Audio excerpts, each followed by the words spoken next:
Hello safety professionals, welcome to my channel Tech Solutions।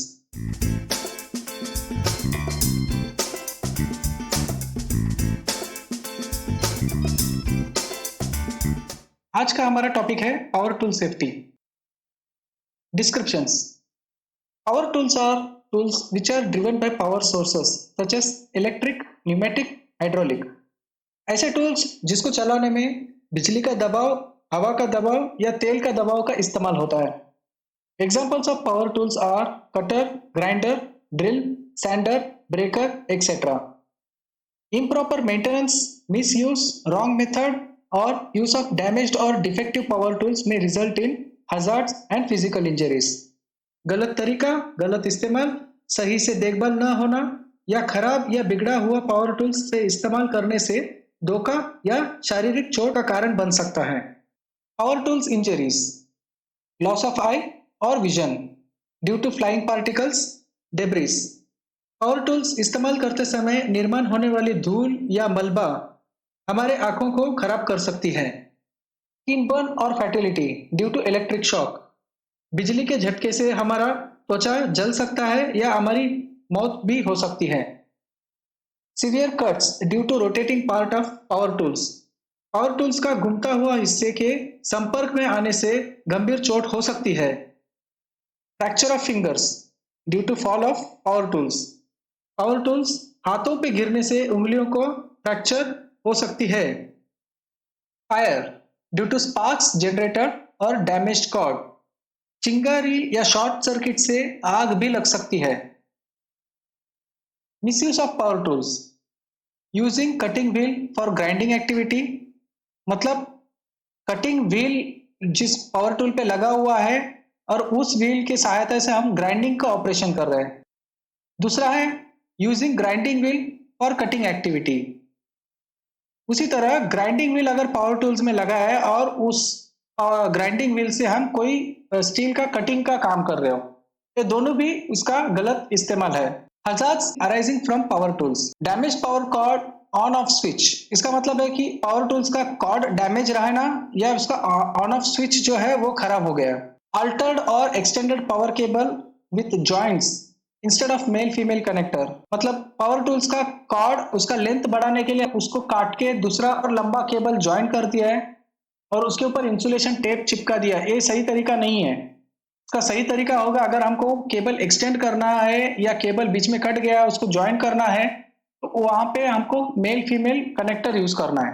Power source not routed through 30 milli ampere RCCB और ELCB, मतलब जहां से भी हम लोग पावर टूल चलाने के लिए पावर सप्लाई ले रहे हैं वहां पे 30 मिली एम्पियर का आरसीसीबी या ईएलसीबी होना जरूरी है। Cracked tools and accessories: power tools का जो व्हील हो गया ग्राइंडिंग या कटिंग का, या उसका गार्ड हो गया, ये सब डैमेज होना या क्रैक रहना ये भी एक हजार्ड है। एक्सपायर्ड और डैमेज्ड टूल्स: कटिंग व्हील का या ग्राइंडिंग व्हील का उसका एक एक्सपायरी डेट होता है, तो वो एक्सपायरी डेट के बाद उसको इस्तेमाल नहीं करना चाहिए, या फिर अगर वो क्रैक हो गया, कहीं डैमेज हो गया, तो ऐसे टूल्स इस्तेमाल करना ये भी एक हजार्ड है। Exposure of power tools to rain and water: power tools हम काम करते समय ऐसे जगह पे नहीं रखना है जहां पे पानी वहां उसके ऊपर गिर सकते हैं, या फिर ऐसे जगह पे रख दिया जब बारिश हुआ तभी उसके ऊपर बारिश का पानी गिर गया। Carrying of power tools by its cord: जब भी पावर टूल्स को एक जगह से दूसरे जगह शिफ्टिंग होता है तभी उसको पावर टूल्स का केबल पकड़ के या कॉर्ड पकड़ के उसको उठा के लेके जाना ये भी एक हजार्ड है, वो केबल को डैमेज कर सकता है। Using non standard keys for replacing the accessories: accessories के मतलब ये उसका व्हील हो गया, कटिंग व्हील या ग्राइंडिंग व्हील या ड्रिल बिट या फिर उसका गार्ड, ये सब उसका एसेसरीज है। इसका अगर चेंजिंग या रिप्लेसिंग करना है तो उसके लिए स्टैंडर्ड टूल्स अपना पावर टूल्स के साथ में सप्लाई किया होता है, उसी का इस्तेमाल करना चाहिए। उसके बदले में हथौड़ी या चीनी या सलिया ये इस्तेमाल नहीं करना है। Trying to stop the rotating parts before it naturally stops, मतलब पावर टूल्स एक बार हम काम कर चुके हैं तो उसका ऑफ करने के बाद उसका घूमते हुए व्हील को रुकने के लिए कुछ समय लगता है, बट वो खुद से रुकने के पहले हम हाथों से उसको रोकने का कोशिश करना ये भी एक हजार्ड है। Precautions: all power tools must be inspected periodically as per their checklist, मतलब सभी पावर टूल्स का इंस्पेक्शन होना चाहिए हर एक पावर टूल्स का उसका चेकलिस्ट के हिसाब से उसका इंस्पेक्शन होना चाहिए और ये पीरियोडिकली होना चाहिए। पीरियोडिकली का मतलब है हफ्ते में एक बार या 15 दिन में एक बार या महीने में एक बार या 3 महीने में एक बार, जैसे जो पावर टूल्स का रिक्वायरमेंट है उसी के हिसाब से उसका चेकलिस्ट के हिसाब से इंस्पेक्शन होना चाहिए। After inspection each power tool has to be tagged with green tag for safe to use and red tag for not safe to use. जब भी पावर टूल्स का इंस्पेक्शन होता है चेकलिस्ट के हिसाब से, तो वो चेकलिस्ट का जो भी पॉइंट्स है सब अगर पॉइंट सही हो तो उसको ग्रीन टैग दिया जाता है, या फिर वो चेकलिस्ट में कुछ पॉइंट्स है जो पावर टूल्स में मिसिंग हो या सही नहीं हो तो उसको रेड टैग लगाया दिया जाता है। ये ग्रीन टैग है और एक साइड में रेड टैग दिखा हुआ है। इसमें ग्रीन टैग में सेफ फॉर यूज लिखा है और रेड टैग में नॉट सेफ फॉर यूज लिखा है। ठीक है, और ग्रीन टैग में क्या क्या डिटेल्स होना चाहिए, और जो पावर टूल्स का हम इंस्पेक्शन कर रहे हैं उसका सीरियल नंबर होना चाहिए, डेट ऑफ इंस्पेक्शन, कब ये इसका इंस्पेक्शन किया गया उसका तारीख होना चाहिए, रिमार्क्स इंस्पेक्शन के दौरान क्या हमने पाया है वो रिमार्क्स में आ जाएगा, ड्यू डेट नेक्स्ट इंस्पेक्शन कभी करना है उसका डेट वहां पे लिखना है ड्यू डेट में, और इंस्पेक्टेड बाय इंस्पेक्शन किसने किया है उसका नाम और सिग्नेचर होता है। नेक्स्ट है अपना रेड टैग में, red tag not safe for use, इसमें क्या डिटेल्स होना चाहिए, सेम वही पावर टूल्स का सीरियल नंबर होना चाहिए, डेट ऑफ इंस्पेक्शन होना चाहिए, कब उसका इंस्पेक्शन किया गया, डिफेक्ट्स क्या पाया गया है जिसकी वजह से इसको रेड टैग दिया गया है, और इंस्पेक्टेड बाय किसने इंस्पेक्शन किया है उसका नाम सिग्नेचर, और एक्शन बाय, एक्शन का मतलब है अगर इसको रेड टैग लगा दिया गया है इसके बाद इसका क्या एक्शन लिया जाएगा, क्या उसको रिपेयर किया जाएगा या उसको रिजेक्ट किया जाएगा। अभी ये जिम्मेदारी किसका है उसका नाम नीचे आ जाएगा। Red tagged power tool must be stored in red tag area with a lock and key arrangement so that it's not easily accessible to anyone। अगर कोई पावर टूल्स को रेड टैग दे दिया है तो वो रेड टैग दिया हुआ power tools को हम रेड टैग एरिया में लेके जाके स्टोर करके रखना है, और वो red tag area with lock and की अरेंजमेंट होना चाहिए। ऐसे नहीं कि कोई भी आया दूसरा रेड टैग लगाया हुआ पावर टूल को लेके चले गया इस्तेमाल करने के लिए, वो नहीं होना चाहिए। इसके लिए उसका लॉक एंड की अरेंजमेंट होना चाहिए। नेक्स्ट है use only double insulated portable power tools, मतलब पोर्टेबल पावर टूल जो भी होगा वो सब डबल इंसुलेटेड होगा, जैसे कि ड्रिल मशीन हो गया या कटिंग मशीन हो गया या पोर्टेबल ग्राइंडिंग मशीन हो गया, ये सब चीज डबल इंसुलेटेड होना चाहिए। हम कैसे डबल इंसुलेटेड को पहचानेंगे ये देखेंगे। ये देखिए एक साइड में इसका ड्रिल मशीन दिया हुआ है और एक साइड में दूसरा कोई इलेक्ट्रॉनिक आइटम है जिसमें दोनों में भी एक सिंबल दिया गया है। ये दो स्क्वायर है, एक अंदर है और एक उसके बाहर से एक स्क्वायर है। इसका मतलब डबल स्क्वायर का मतलब हो गया डबल इंसुलेटेड सील। जो भी टूल डबल इंसुलेटेड होता है उसका प्लग 2 पिन प्लग होता है, उसको अर्थिंग का अलग से पिन नहीं होता है, 2 पिन प्लग हो जाता है। तीसरी बात, अगर कोई इंस्ट्रूमेंट या कोई टूल्स डबल इंसुलेटेड नहीं है तो उसको इस्तेमाल नहीं करना है। नेक्स्ट है the speed of cutting wheel और grinding wheel must be more than that of machine. इसका मतलब है कि कटिंग व्हील जो पोर्टेबल पावर टूल में हम कटिंग व्हील लगाएंगे वो व्हील का स्पीड रेटिंग ये मशीन का रेटिंग से ज्यादा होना चाहिए। इसके बारे में थोड़ा डिटेल में देखेंगे। एक साइड में दिया हुआ है मशीन और दूसरा साइड में उसका व्हील दिया हुआ है, ठीक है। अभी मशीन का नेम प्लेट में ये डिटेल्स रहेगा इसका आरपीएम कितना है। अभी ये पर्टिकुलर मशीन का आरपीएम है 7000। कटिंग व्हील है इसका आरपीएम यहाँ पे लिखा हुआ है 14600। ये व्हील का स्पीड लगभग मशीन का स्पीड से दुगना है, डबल है। इसका मतलब ये सही से काम करेगा। समझो व्हील का स्पीड 7000 रहा और मशीन का स्पीड 14000 रहा, उस मामले में क्या हो सकता है, मशीन हमारा ज्यादा स्पीड में काम करने के लिए तैयार है और व्हील हमारा ज्यादा स्पीड में काम नहीं कर पाएगा। तो इससे क्या हो सकता है, यूज करते समय वो व्हील शैटर हो सकता है। शैटर मतलब उसका पूरा टुकड़ा टुकड़ा निकल के गिरना, उड़ना। रनिंग के दौरान इसके जब टुकड़ा गिरता है वो एक बुलेट के जैसा कहीं पे भी किधर भी घुस सकता है। मशीन का स्पीड से हमारा व्हील का स्पीड हमेशा ज्यादा होना चाहिए। इसका मतलब है कि ये व्हील ज्यादा स्पीड में सक्षम है काम करने के लिए। नेक्स्ट है कटिंग और grinding wheel must have expiry date on it. कोई भी कटिंग व्हील या ग्राइंडिंग व्हील हो उसका डेट होता है, एक्सपायरी डेट, कि एक कितने तारीख के अंदर इसका इस्तेमाल होना चाहिए। ये कटिंग व्हील और ग्राइंडिंग व्हील बताया, इसका जो सेंटर पार्ट है वहां पे आप देखोगे तो वहां पे पंचिंग होता है इसका। एक्सपायरी डेट पंच किया होता है। तो थोड़ा डिटेल में देखना है तो ये वाला राइट साइड वाला इमेज में देखिए, यहाँ पे लिखा हुआ है EXP 4/2020। इसका मतलब है ये अप्रैल 2020 के पहले इसका इस्तेमाल होना चाहिए। अप्रैल के बाद इसका इस्तेमाल करना ठीक नहीं होगा, इसका सेल्फ लाइफ निकल जा चुका है। नेक्स्ट है always disconnect the power source before changing the accessories of power tools. मतलब जब भी हम लोग पावर टूल्स का व्हील चेंज कर रहे हैं या फिर उसका गार्ड चेंज कर रहा है या उसका चेक नट चेंज कर रहा है, उस समय में इसका पावर को डिस्कनेक्ट करना जरूरी है। डिस्कनेक्ट का मतलब ऐसा नहीं है सिर्फ डीबी में स्विच ऑफ कर दिया, हमको उसका प्लग वो सॉकेट से निकालना जरूरी है। एक बार प्लग सॉकेट से निकालो, उसके बाद उसका कुछ चेंज करना है कर लो, ये सही फिटिंग हो चुका है कि नहीं चेक कर लो, फिर बाद में प्लग इन करके पावर ऑन कर सकते हैं। Guard should be mounted and adjusted in correct position before starting the power tools. जब भी हम एसेसरीज चेंज करते हैं उसके बाद उसका गार्ड उसके बराबर जगह पे बिठाना होता है, होने के बाद ही हम लोग उसको प्लग इन करके चालू करेंगे। नेवर यूज द डैमेज्ड और defective power tool until it is repaired और रिप्लेस्ड। कोई भी पावर टूल्स जब तक उसका रिपेयर या रिप्लेसमेंट नहीं होता तब तक उसका इस्तेमाल नहीं करना है। नेक्स्ट है power source for all the power tools must be routed through 30 milli ampere RCCB और ELCB ओनली।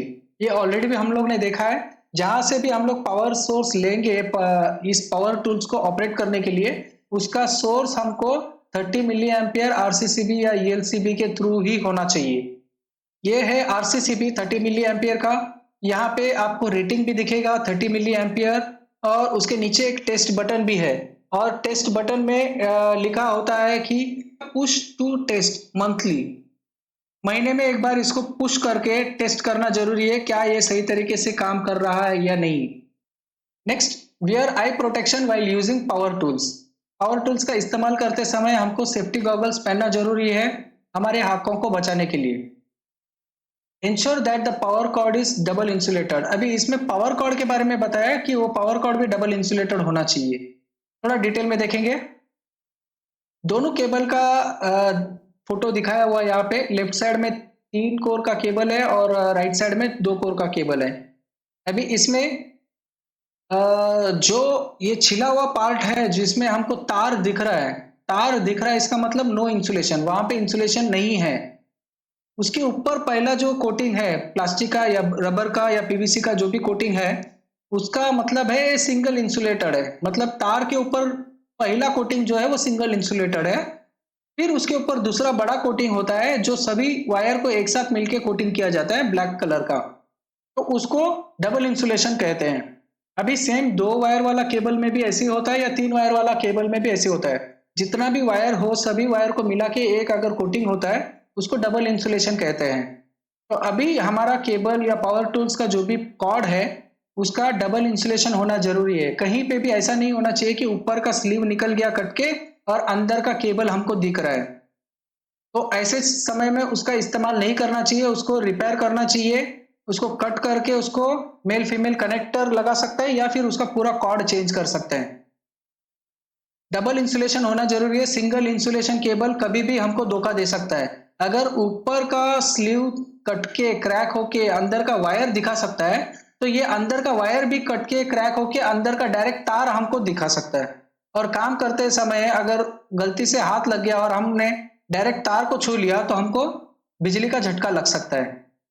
नेक्स्ट है always keep the fire extinguisher with in reach while using power tools that generates heats and spark. ऐसा power tools जिसका इस्तेमाल करते समय गर्मी या फिर उसमें से चिंगारी निकलती हो, ऐसे पावर टूल्स का इस्तेमाल करते समय हमको आसपास में फायर एक्सटिंग्विशर रखना जरूरी है। Never keep the power tools in wet surface और एक्सपोज टू रेन। कभी कभी कंस्ट्रक्शन लाइन में ऐसे होता है कि सीमेंट का या पीसीसी का क्योरिंग भी होता है, तो पानी का इस्तेमाल किया जाता है। समझो 5 फ्लोर का बिल्डिंग है और 5th फ्लोर में क्योरिंग का काम चल रहा है, तो उसमें से जो बहाया हुआ पानी है वो डायरेक्ट नीचे 1st फ्लोर 2nd फ्लोर तक आ सकता है, और हम वहां पे काम कर रहे हैं तो वो पानी डायरेक्ट हमारा पावर टूल्स में गिर सकता है। इसके लिए ऐसी जगह पे नहीं रखना है जहां पे उसके ऊपर डायरेक्ट पानी गिरे। Ensure the work area is free from oily rags, sawdust, paper, paint, clothes or materials can get easily ignited by a spark or heat। मतलब हमारे काम करने के ठिकान में कभी भी ऑयल से भीगा हुआ गोनी या गमछा नहीं होना चाहिए, लकड़ी का भूसा नहीं होना चाहिए, पेपर नहीं होना चाहिए, पेंट नहीं होना चाहिए, पेंट का डिब्बा भी नहीं होना चाहिए, थिनर नहीं होना चाहिए, क्लोथ्स जो क्लोथ्स थिनर में भीगा हुआ है या सूखा क्लोथ ये भी नहीं होना चाहिए, या फिर ऐसा कोई वस्तु जो ज्वलनशील हो या जल्दी से उसके ऊपर चिंगारी गिरने से आग भी लग सकती है। तो ऐसे वस्तु को हमको पहले हटाना है काम शुरू करने के पहले। Adequate illumination and ventilation must be there at work place, मतलब हम जहां पे भी पावर टूल्स के साथ काम करेंगे वहां पे उजाला होना चाहिए जितना हम देख पाए सभी चीजों को, और वेंटिलेशन होना जरूरी है जहां पे हवा का आना जाना हो, क्योंकि ये पावर टूल्स के इस्तेमाल के दौरान काफी डस्ट, धूल और डिब्रीज, मलबा निकलने का चांस है। नेक्स्ट है while operating the power tools position yourself in such a way that dust and sparks generated should be phloem away from your body, मतलब पावर टूल्स का इस्तेमाल करते समय हमारा पोजीशन ऐसा होना चाहिए कि इसमें से निकलने वाला चिंगारी या धूल, स्मोक, ये हमारे शरीर से दूर की तरफ निकलना चाहिए, ना कि हमारे शरीर की तरफ आना चाहिए। Hand gloves, loose clothing, jewellery must be avoided, power tools का इस्तेमाल करते समय हैंड ग्लोव्स या लूज कपड़ा या ज्वेलरी या दागिना, अंगूठी या ब्रेसलेट, चेन, ये सब चीज को अवॉइड करना चाहिए। ये सब चीज पहनते हुए हमको काम पावर टूल्स के साथ नहीं करना चाहिए। खास करके ड्रिल मशीन के साथ काम करते समय हमारा हैंड ग्लोव्स नहीं होना चाहिए, क्योंकि कभी भी घूमता हुआ चीज आपका हैंड ग्लोव्स पकड़ के खींच सकता है, उसके साथ में आपका उंगली भी पकड़ के खींच सकता है। Next, PPEs, personal protective equipments. Personal protective equipments are meant for personal protection, so don't ignore to wear. ये हमारा खुद का सुरक्षा के लिए बनाया हुआ है, तो इसको इस्तेमाल करने से नकारना नहीं है, इनकार नहीं करना है। PP is required while working with power tools, मतलब पावर टूल्स के साथ काम करने के पहले हमको क्या क्या पीपीईस पहनना जरूरी है। सेफ्टी हेलमेट इंपॉर्टेंट चीज है, reflective jacket, face shield, safety goggles, nose mask और ईयर प्लग्स और ईयर मफ्स, सेफ्टी शूज, ये सब चीज जरूर होना चाहिए। अभी फेस शील्ड के बारे में देखेंगे। फेस शील्ड ये दो तरीके का होता है, एक तो डायरेक्ट फेस शील्ड आता है जो पहनने के पहले हमको हेलमेट उतारना पड़ता है, और दूसरा ये जो फोटो में दिखा है डिटैचेबल। डिटैचेबल इसके लिए ये डायरेक्ट हमारा हेलमेट में बैठ सकता है। इसका मतलब ऐसा हो गया कि हमको फेस शील्ड पहनने के लिए हेलमेट को उतारने का जरूरत नहीं पड़ेगा, और ये एग्जिस्टिंग हेलमेट में बैठ सकता है आराम से। ज्यादातर देखा होगा कि वेल्डिंग करते समय जो ब्लैक वाला फेस शील्ड आता है वो पहनने के पहले हमको हेलमेट निकालना पड़ता है, क्योंकि वो हेलमेट के ऊपर नहीं बैठता है। ऐसे समय में हम लोग को डिटैचेबल जब फेस शील्ड पहनते हैं तो हमारा सर बच सकता है। नेक्स्ट है नोस मास्क। नोस मास्क दो तरीके का होता है, एक प्लेन नोस मास्क होता है और दूसरा रेस्पिरेटर नोस मास्क होता है। Usually inspect power tools for any kind of damage और डिफेक्ट्स बिफोर यूजिंग देम, कोई भी पावर टूल्स का इस्तेमाल करने के पहले उसको विजुअली इंस्पेक्ट करना जरूरी है। क्या कहीं पे क्रैक दिख रहा है, कहीं पे डैमेज दिख रहा है, कोई पार्ट टूटा हुआ है, कोई लूज पार्ट दिख रहा है, या केबल कटा हुआ है, या उसका स्विच टूटा हुआ है, ये सब देखना जरूरी है। Do not use the power tools if the tag is missing. Inform the supervisor for inspection and tagging. Power tools का अगर किसी भी तरीके का टैग नहीं हो, मानो ग्रीन टैग भी नहीं है, उसमें रेड टैग भी नहीं है, तो ऐसे पावर टूल्स का इस्तेमाल नहीं करना चाहिए। तुरंत सुपरवाइजर को इन्फॉर्म करना है, और सुपरवाइजर आगे क्या कर सकते हैं, उस पावर टूल्स का इंस्पेक्शन करके उसको सही तरीके का टैगिंग लगाने का बंदोबस्त कर सकते हैं। Avoid using non standard tools for replacing the accessories. Power tools का एसेसरीज चेंज करते समय, व्हील चेंज करना या ग्राइंडिंग व्हील या ड्रिल बिट चेंज करते समय उसके साथ दिया हुआ की है उसी का इस्तेमाल करना है। उसके जगह पे नॉन स्टैंडर्ड टूल्स जैसे कि सलिया या स्टील का पट्टी हो गया, या फिर प्लायर हो गया, पकड़ हो गया, या पाना हो गया, इसका इस्तेमाल नहीं करना चाहिए। Never pull the power cord while unplugging from a power socket, do it by holding the plug. मतलब पावर टूल्स का इस्तेमाल होने के बाद हम जब उसका प्लग निकालते हैं उस समय में उसका केबल पकड़ के खींचना नहीं है, उसका प्लग पकड़ के खींचना है सॉकेट से बाहर निकालने के लिए। पहला पिक्चर में ये दिखाया है कि बंदा प्लग बाहर निकाल रहा है बट सॉकेट पकड़ के निकाल रहा है। दूसरे में दिखाया है कि केबल पकड़ के प्लग को खींचने से केबल डैमेज हो सकता है। Next, do not carry power tools by its cord, use dedicated tool box और tool bag to carry the tools safely. Power tools को एक जगह से दूसरे जगह शिफ्ट करने के टाइम लेके जाते समय उसका कॉर्ड पकड़ के उसको लटकाते हुए लेके नहीं जाना है, उसको उसका डेडिकेटेड टूल बॉक्स दिया होगा, उसी में रख के उसको कैरी करना है।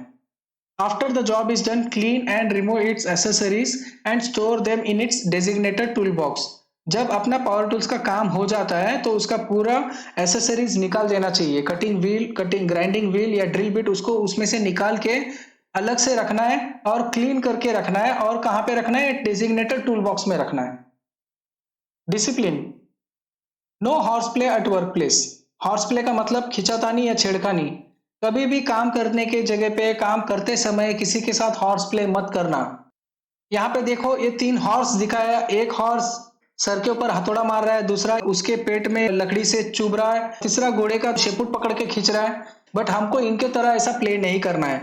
कभी किसी के ऊपर जाते चलते हुए आदमी के पैर के बीच में पैर अड़ाना, या कोई जा रहा है टूल्स लेके जा रहा है उसका टूल पकड़ के खींचना या कपड़ा पकड़ के खींचना, या किसी को ऐसा छोटा मोटा टूल्स या स्क्रू या पत्थर उठा के फेंकना काम करते समय, ये सब हॉर्स प्ले और ये सब नहीं करना है। आपको पता नहीं चलेगा या आपका मजाक मस्ती ये किसी का बड़ा एक्सीडेंट करा सकती है।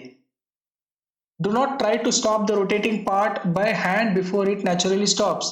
कोई भी पावर टूल्स का घूमता हुआ हिस्सा ऑफ करने के बाद रुकने के लिए कुछ समय लगता है, वो रुकने के पहले हमको हाथ से उसको रुकाना नहीं चाहिए। क्या हो सकता है? गलती से अगर वो स्विच ऑफ का बटन खराब निकला और वो ऑफ नहीं हुआ, इस दौरान हम हाथ से उसको पकड़ने गए तो वो हमारा हाथ को डैमेज कर सकता है, इंजरी कर सकता है। नेक्स्ट है, after the work is finished clean and store the power tool safely in its designated place so that it is readily available for next use. काम होने के बाद पावर टूल्स का सब साफ सफाई करके उसका टूल बॉक्स में रखे। वो टूल बॉक्स स्टोर में ऐसे जगह पे रखना जहां पे उसके लिए जगह दिया गया है कि पावर टूल्स रखने का जगह है। आपको या किसी और को अगर पावर टूल्स का इस्तेमाल करना है तो उसको डायरेक्ट वही जगह से मिल सके। धन्यवाद। आपको ये वीडियो से अगर कुछ सीखने को मिला, इसमें से कुछ इनपुट्स मिला, तो वीडियो को लाइक कीजिए, सब्सक्राइब कीजिए और बेल बटन दबाइए। फिर से धन्यवाद।